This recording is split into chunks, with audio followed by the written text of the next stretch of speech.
Sahana Vavatu, Sahana Bhunaktu, Sahaviryam Karavavahai, Tejasvinavadi Tamastu Mavit Vishavahai. Om Shanti, Shanti, Shanti. And we'll try to share the screen here. Share. Okay, July 26th in Asia. That's good. Move this one over here. Okay, moved up there.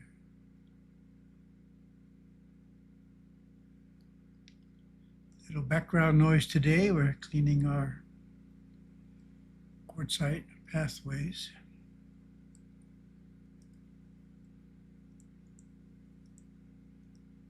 Yoga Sutras. We're still in chapter 3, Vibhuti. And we're up to verse 37. See what it has to say. These are powers for the outgoing mind, but obstacles to samadhi. Oh, very straightforward point here. Sometimes people pursue yoga to achieve the siddhis. I want to levitate. I want to be invisible. I want to hear things at a distance. So if we pursue the siddhis, then we'll never get samadhi. So as Gurudeva says, possibly in this commentary, first you need samadhi, and then if siddhis come, you can use them in an appropriate way. But we have to put them aside till we achieve samadhi.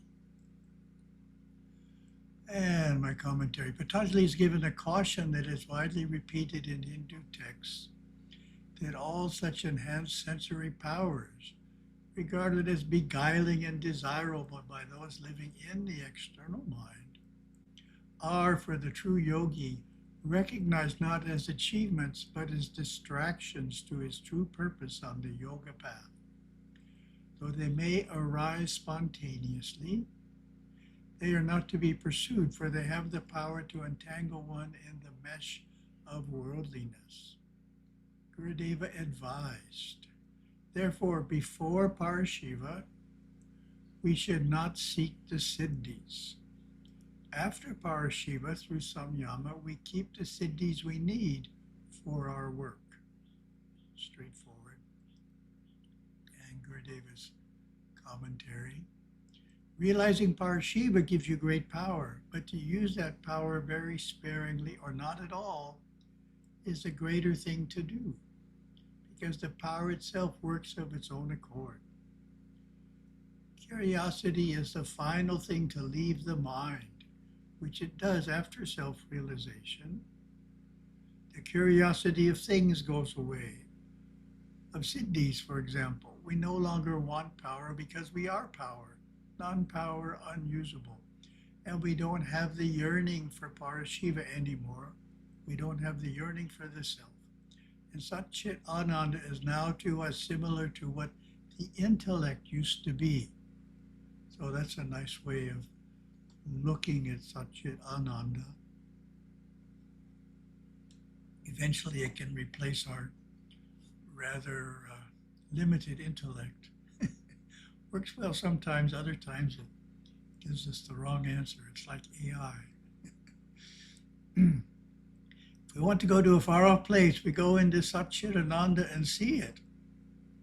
Saves on airfare, particularly in the current time. It is that easy. Samyama, contemplation, is effortless to you now, like the intellect used to be, whereas before samyama was a very big job, which took a lot of energy and concentration. Therefore, before Parashiva, we should not seek the siddhis. After Parashiva, through samyama, we keep the siddhis we need for our work. There, that's the quote I was paraphrasing earlier. So, before Parashiva, we should not seek the siddhis. After Parashiva, through samyama, we keep the siddhis we need for our work, the ones we naturally need to use. Verse 38. By loosening the causes of bondage and by intimate awareness of the mind's pathways, one can enter another's body. Interesting. You really have to be good at loosening the causes of bondage to do that. Bodily identification is a powerful and universal attachment. We think we are a body. We live in a body, move and experience through the body's senses. That confinement to a one body, which is secured by the cords of karma in this life, is so potent it is considered necessary, but it is not. Gently tells us that if we understand the fetters that tie us to the body, we overcome the kleshas and gain knowledge of the corridors of the mind,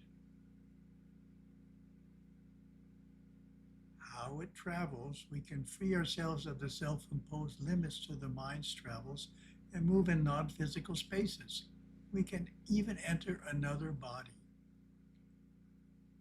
and experience it as our own, returning at will or when concentration is broken. There's a famous story in Siva literature in which Saint Tirumular comes upon a Tamil cowherd who has died. In compassion for the abandoned cows, he enters and reanimates the body, continues to live in it till death. And another quote from Gurudeva, the next theory of reincarnation, governed by the throat, brow, and crown chakras, so specific, states that when an advanced soul leaves the body through the brow chakra or third eye, he enters a highly refined force field world from which he is able to pick and choose exactly when and where he will return. At this point, he does not have to reincarnate as an infant, but could take an already well-matured physical body.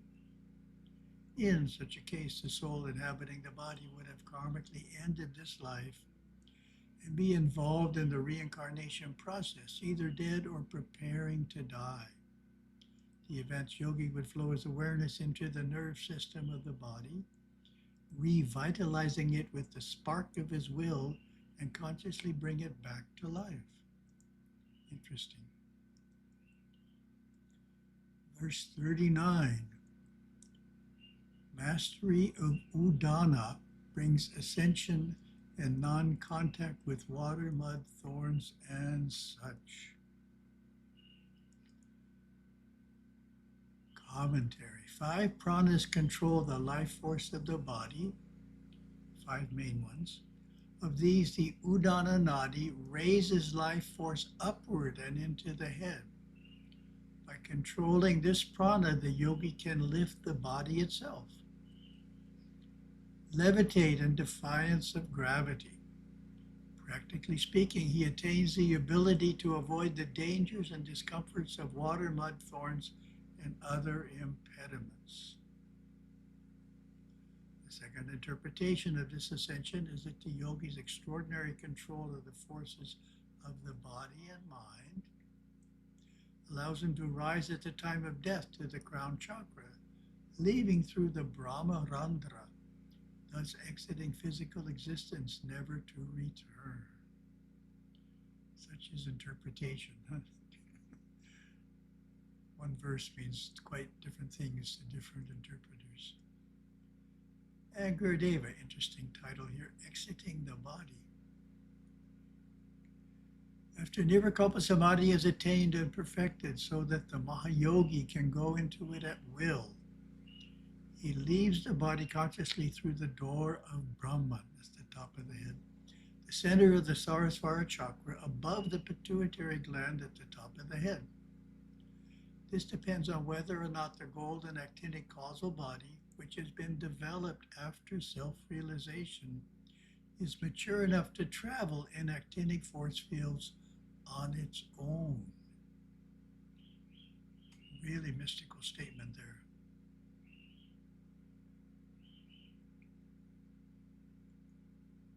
It's something I haven't seen in other writings, the maturity of the spiritual body.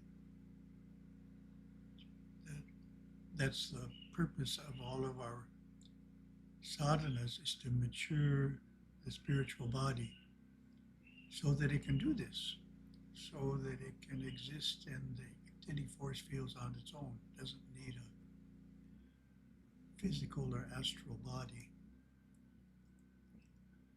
Verse 40. By mastery of samana, radiance arises, going to another major current. The samana nadi is situated in the abdomen and is responsible for digestion, assimilation of food, and the movement of energies, pranas, through the body. It mediates between the upward moving energy, prana, and the downward energy, apana, giving rise to balance, to body-wide health and vitality. When samana is working optimally, the cells of the body, the organs and tissues are vital and strong, and this gives the body an effulgence. Even the skin can appear to glow, but it is the underlying radiance, the presence of a dynamic life force, that is most important. And Gurudeva, charging your aura. To protect yourself from psychic influences, you can charge your aura with the vital prana from your own pranic body. To do so, sit quietly, breathe deeply, and mentally get in touch with your pranic body. First, by visualizing it, and secondly, by feeling it. The pranic body of most people extends out from the physical body about 1 or 2 inches, depending on the level of vitality. Of course, the pranic body also completely permeates the entire physical body. As you sit quietly, breathing deeply, and slowly become intimately aware of the vitality, the prana running through the physical body. As you breathe in, feel the vitality of your body, feel the magnetic energy within it, feel its life. Then, as you breathe out, mentally and through feeling, release some of this vitality, this prana, this life force, and send it out into your aura. Keep sending it out on the out-breath to the aura's outer edges all around your body, from head to your feet. So this is a really good practice for certain situations. You don't need to do it every day, all the time. But when you feel the negative energy, the heavy auras of those around you are getting to you, kind of lowering your vibration, then this is an excellent practice. Gurudeva says it's good if you're going into a hospital and as a professional or as visiting patients, they can really be in a negative state of mind. So you want to protect yourself from taking on their negativity by having a strong aura. Verse 41, samyama on the relationship between the ear and space. Divine hearing is acquired. Sound propagates through space by focusing on their relationship, understanding the subtle relationship they have. The yogi awakens new sensitivities in hearing. It is said he can hear at a distance, but by using divine hearing. Patanjali is implying another form of hearing, such as the clairaudience, experienced by psychically awakened people. So interesting, I look at Yoga Swami every morning. Your words of our master, after the morning meditation, I open it up, chant Om, then open it up, see what Yoga Swami has to tell me today. And it was either today or yesterday, he said, you can hear sounds and smells and smell smells that are at a distance, hear what people are saying at a distance. Right here in Patanjali. So experienced by psychically awakened people, hearing one's own inner voice, hearing messages from inner plane beings, listening to cosmic music. And Gurudev, a beautiful quote. Occasionally, when you close your eyes in meditation, you may see the face of your guru or some divine being that possibly once lived on earth, and now just the shell of his subtle body remains vibrating in the ethers. You see superconscious beings while in the superconscious area of the mind. Occasionally, you clairaudiently hear voices singing, music playing, just as Beethoven heard his wonderful symphonies that he recorded like a scribe. It is the superconscious mind again, so near, so real, so vibrant. These psychic powers sometimes take years to develop, but under the right circumstance, those carried over from a previous incarnation come immediately, of course, and are as much available as the ability to speak, listen, and feel. Interesting, we carry them over from one life to the next. Verse 42. Through samyama on the body's relationship to space and meditative absorption, with the lightness of cotton, the ability to travel through space is acquired. Space is again a translation of akasha.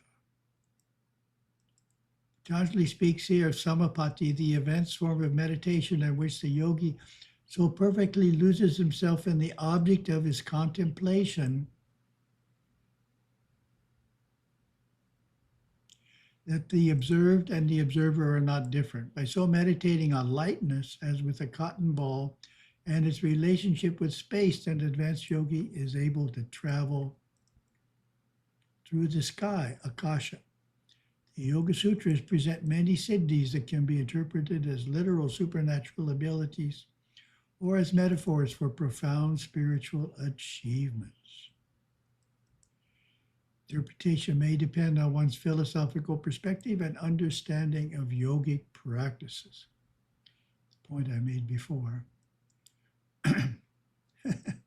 This is a very subtle point. It's called Don't Ramify in the Akasha. What an obscure title.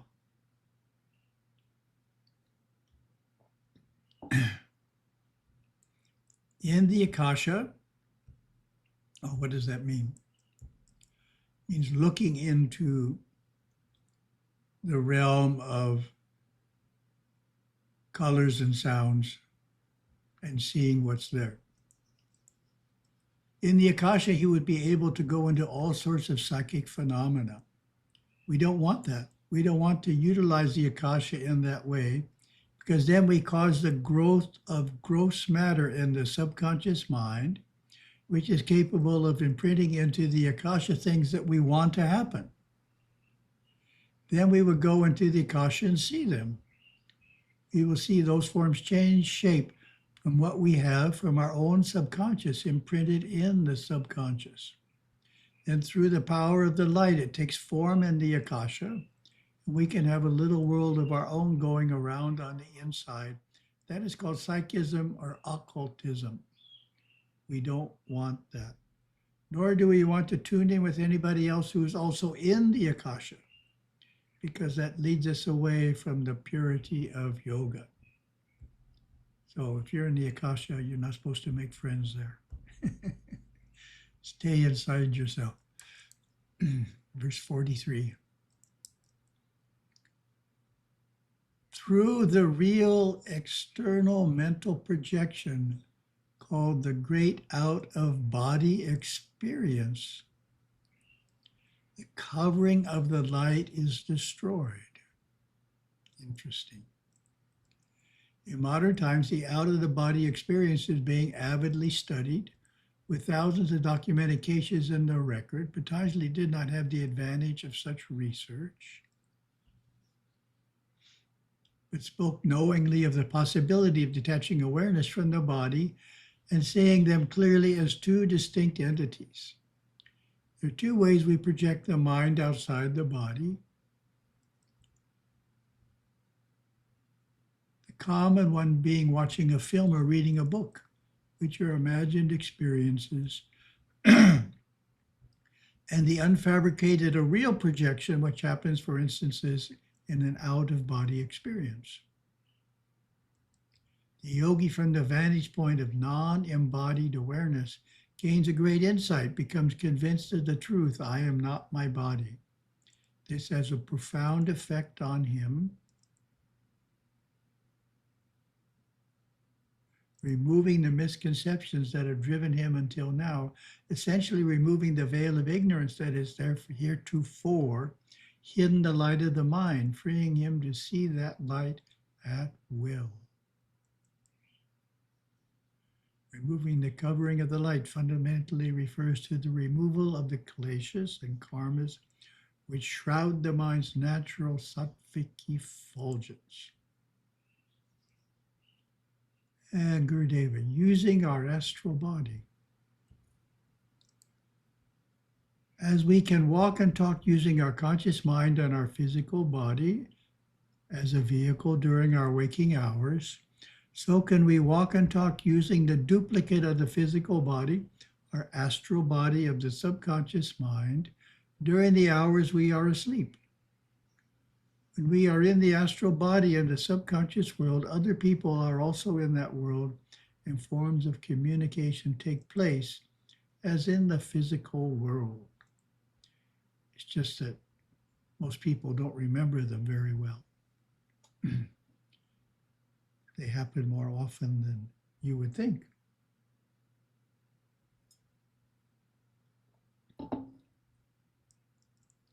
Verse 44. Through samyama on the gross, essential, and subtle nature of objects, along with their constitution and purposiveness, the elements are mastered. And commentary, there are many more things in heaven and earth, Horatio, than are dreamt of in your philosophy. This is spoken by Hamlet to his friend Horatio, suggesting that the world holds many mysteries that go beyond human understanding or conventional wisdom. This sutra was made for Shakespeare's quote. Patanjali is guiding the yogi deeper and deeper into the object of concentration, starting with its gross physicality and further into its true nature, its subtle composition, its assembly of the gunas, and its purpose, by which he means that the existence of things is to bring the mind into worldliness or into liberation. While some object, same word. While some object to the notion of the siddhis, considering them as some form of sorcery or magic making, Patanjali says it is just subtle physics. The gross arises from the subtle, and the yogi can rearrange the subtle forces or energies of the object. He can effect changes in their gross expression. He can, in fact, learn to manipulate the five elements, earth, air, fire, water, and ether. In contemporary nanotechnology, scientists and engineers manipulate matter at the atomic and molecular scale to create new materials and devices with unique properties. The manipulation of the very small can lead to changes in the larger, visible properties of materials, affecting everything from their strength and electrical conductivity to how they interact with light. This mirrors Patanjali's teaching that by understanding and manipulating subtle energies, a yogi can potentially influence the physical elements of existence.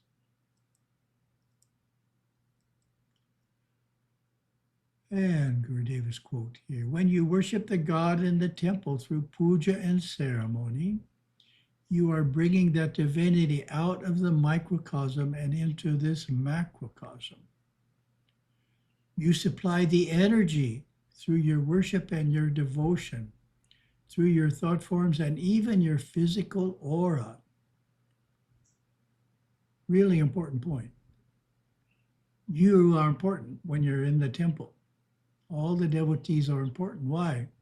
They are supplying the energy through their worship and devotion, thought forms, and even their physical aura, giving the deity an energy. Pujari purifies and magnetizes the stone image for this to take place. The gods and the devas are also magnetizing the stone image with their energy. And finally, the moment is ready and they can come out of the microcosm into this macrocosm and bless the people. You observe that they stayed only for an instant during the final arati in most pujas. But to them, it was a longer time. The time sense in the inner worlds is different. Verse 45. From this manifests the power to become as small as an atom, perfection of the body, indestructibility of its attributes, and more. There are 8 well-known siddhis. The words "and more" refers to the 7 not explicitly mentioned in this sutra.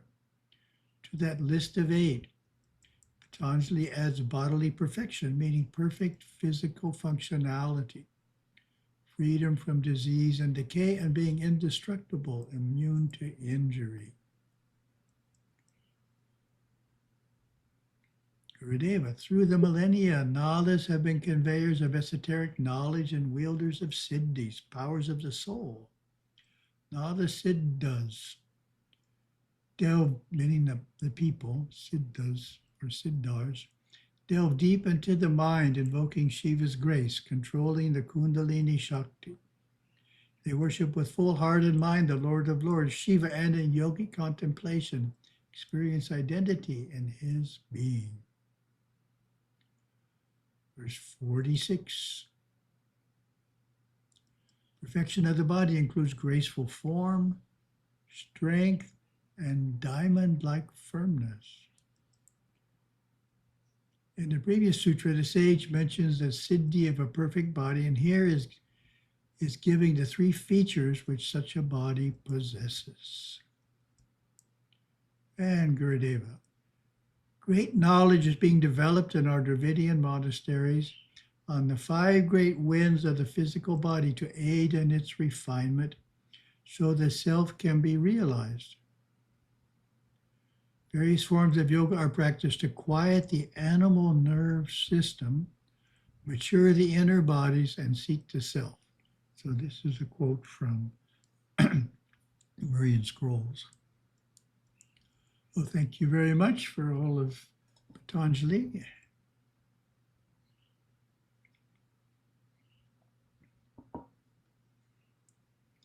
And our second topic, of course, is passed to Shiva. What are our 5 core practices? How would you answer that question?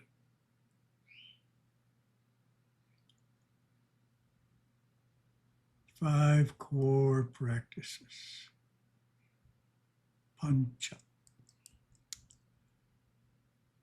Pancha karmas, worship, holy days, pilgrimage, dharma, and rites of passage are the 5 areas of practice that Gurudeva recommended for all Hindus.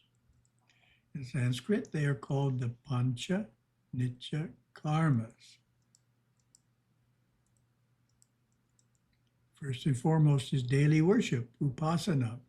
This is the core of religious life, the soul's natural outpouring of love for God and the gods. Next is utsava, honoring holy days when the blessing of the deities are strongest.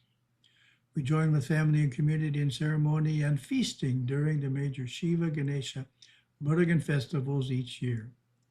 Monday is the Hindu holy day in the north of India and Friday in the south.